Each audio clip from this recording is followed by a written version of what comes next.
Hi, everybody. Welcome back to the distance learning program. I hope you're all doing well, and I just wanted to let you know that I miss all of you, and it would be great to see your smiling faces again. Today, we're going to begin the lesson on page 77 of the Ventures3 book. We're going to begin the lesson with prefixes meaning not. We're going to study words that have prefixes that mean not. So if you could turn in your books to page 77, we're going to start with Unit 6B. Unit 6B. So it says build your vocabulary on page 77. If you could just follow along with me in your books, it says English has several prefixes that mean not. Now, you remember, words that have prefixes are words that have letters that come before the word. Okay, so words that have letters in the front of the word, at the beginning of the word, they have prefixes. And words that have endings or letters that come at the end of the word have suffixes. So we're going to study words that have prefixes using un, dis, ear, and im. These are prefixes that mean not. So they're the opposite of what the word means. It says, write words from the reading that begin with these prefixes. The first one is already done for you by the book. It says un, and the word is unspoken. Unspoken. So if you look in the passage, you can see that that word is at the beginning of the second paragraph. It says in some countries such as the United States, England, and Canada, punctuality is an unspoken rule. And we talked about that in the last video. We said that unspoken means not spoken. It's not written down, but everybody understands the rule. So in this case, you can see that un means not, so it means not spoken. The next word begins with dis, dis. So if we look in the passage, try to find a word that begins with dis. And if you look at the end of the second paragraph, in the last sentence, you can see it says, when you are late, other people might think you are rude, disorganized, or irresponsible. So dis means not organized, not organized. You put dis at the beginning of a word and it means not. Next, this prefix is ir, ir. And in that same sentence, the word that begins with ir is irresponsible. Irresponsible. It means not responsible.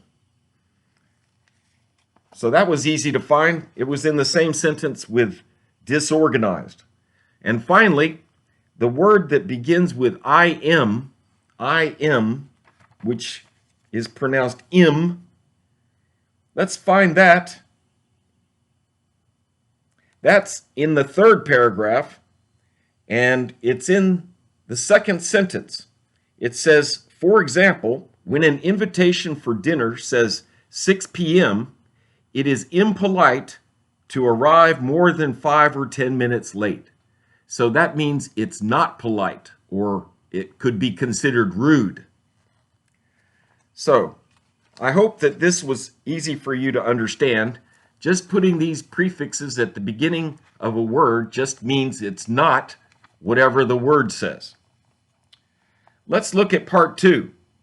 It says, work with a partner, explain the meanings of the words that you wrote. Okay, so we just explained that just now. Next, it says, number 3, work with a partner. Write more words with the prefixes. Use a dictionary if needed. Use each word in a sentence. So, let's look at the first column. It says UN. Try to think of some words that have the prefix UN before the word. Now, the book has filled it out for me, so I'm going to give you some of the words that are in the book. The first one is unusual. Unusual. And I'll write it on the board for you.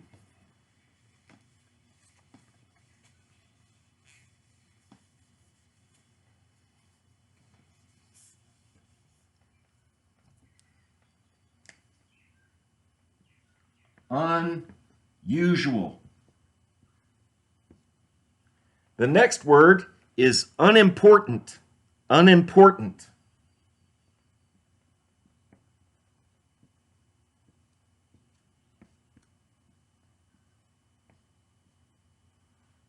Then undue.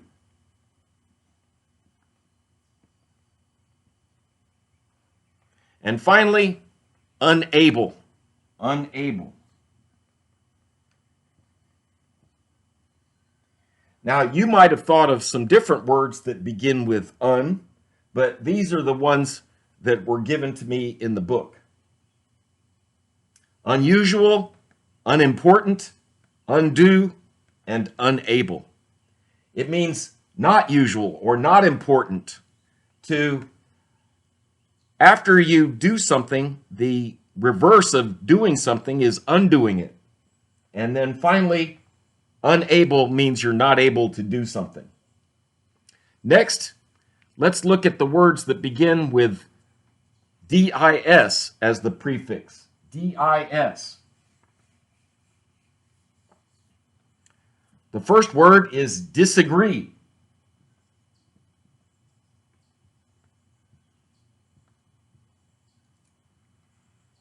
It means you don't agree.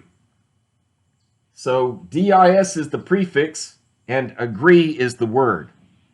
Then disadvantage.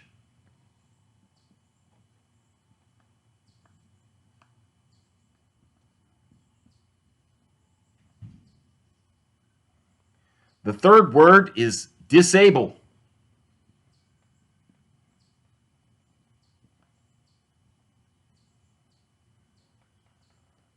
And finally, dissatisfied.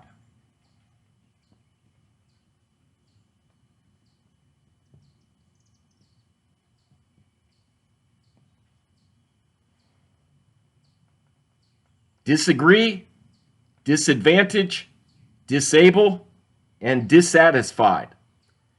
Now let's look at the third column with words that begin with IR.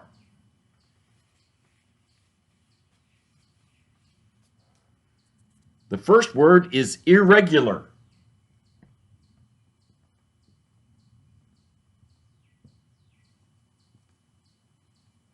Next, impolite.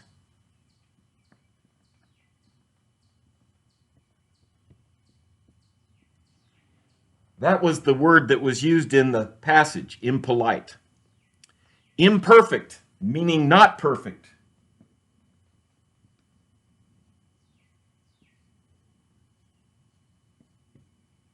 And finally, immoral.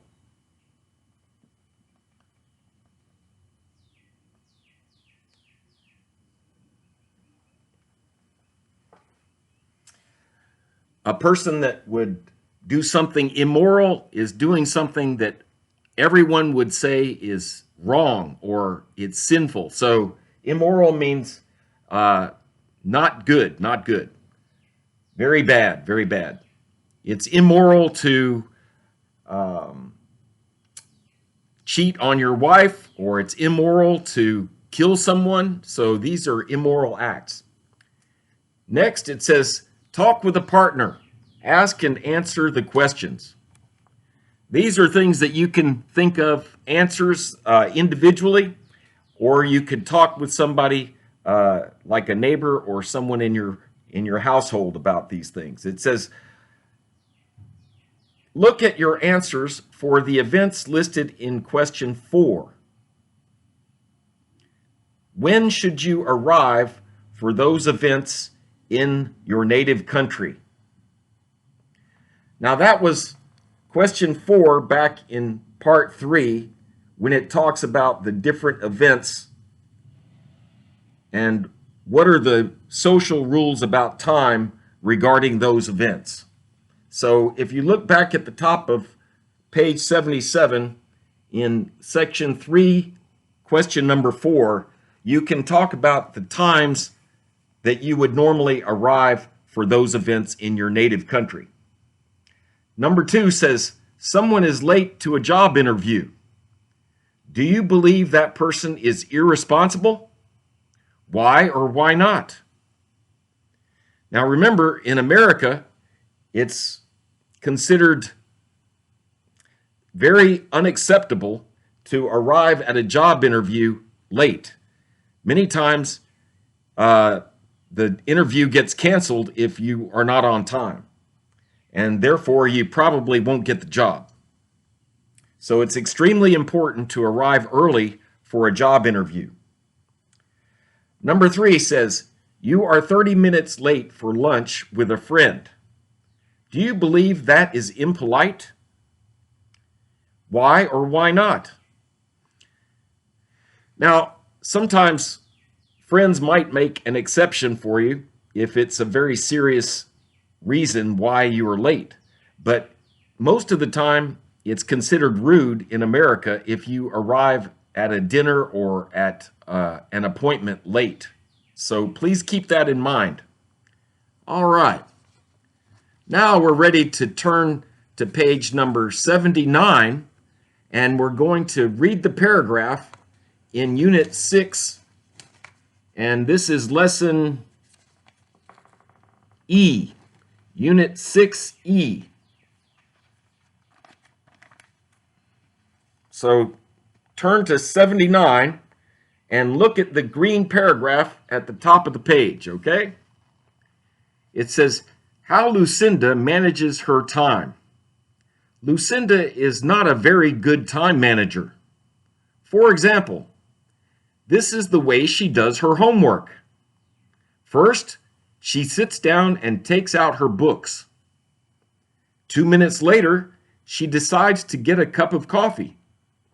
She goes to the kitchen, makes coffee, and returns to her desk.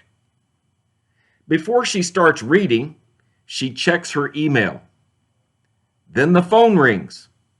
It's her best friend. They talk for 20 minutes. After they hang up, it's 9 p.m., time for Lucinda's favorite TV show. She watches the show from 9 o'clock till 10 o'clock. Then she studies from 10 until 1:30 a.m. Of course, she is tired in the morning. In summary, Lucinda is a weak time manager because she procrastinates. Now, most of those words you probably already know the meanings to, but you might not know the word procrastinate. Procrastinate means to put things off, to wait until a later time to do them. Many times, people who are poor time managers, they procrastinate a lot. They try to put things off until a later time. Now, look at the box right below the green paragraph that we just read. It says, use one of the following phrases before your conclusion to introduce it. And remember, the conclusion is at the end of the paragraph or at the end of the passage, and it summarizes what the whole passage or the paragraph was about. So it says, write one of the following phrases before your conclusion, and it says, in conclusion, that's one way you can introduce it, to conclude, or in summary. So these are 3 ways that you can introduce your conclusion, which summarizes what your paragraph or your passage is about. Now, let's look at the questions under the green box. It says, work with a partner, answer the questions. Number 1 says, what is the topic sentence? Now remember, the topic sentence is the sentence in the paragraph that talks about what the paragraph is about. It's the one that introduces the paragraph. So let's look at the beginning of the sentence, the beginning of the paragraph, and it says, Lucinda is not a very good time manager. So that would be the topic sentence. Lucinda is not a very good time manager.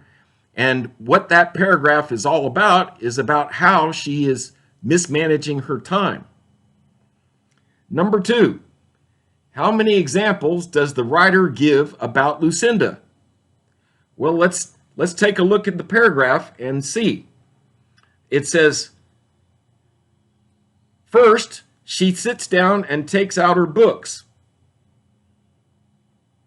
2 minutes later, she decides to get a cup of coffee. So the first example is that she goes and gets a cup of coffee.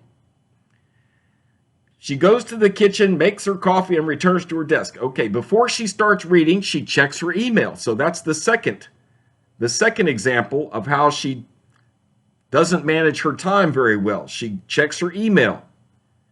Then the phone rings and it's her best friend. They talk for 20 minutes. So that's the third example. After they hang up, Lucinda's favorite TV show comes on. So that's the fourth example.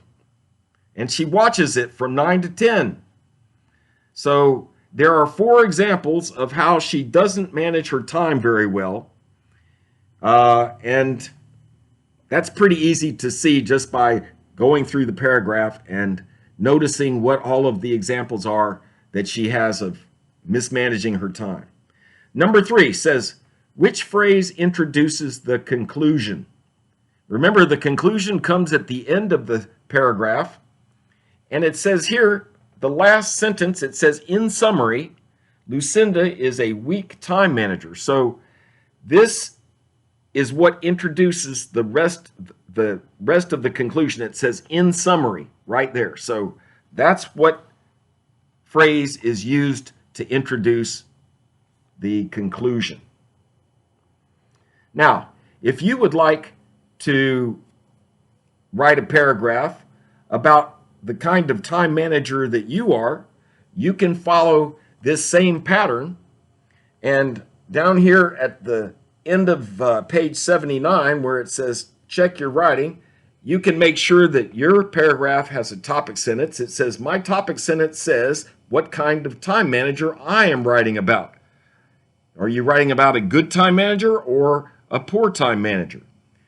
It says, I included examples to support the topic sentence. So remember, the topic sentence introduces the rest of the paragraph, and then you need to have supporting sentences that show examples of what the topic sentence explained.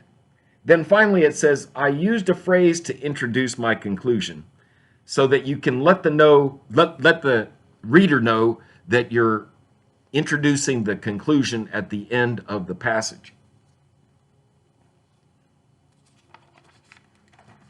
All right, so that will conclude this video, and it's been great to be with you again. I hope that you enjoyed it, and I'm looking forward to seeing you again. So tune back in for the next video, please. Thanks, and have a great day.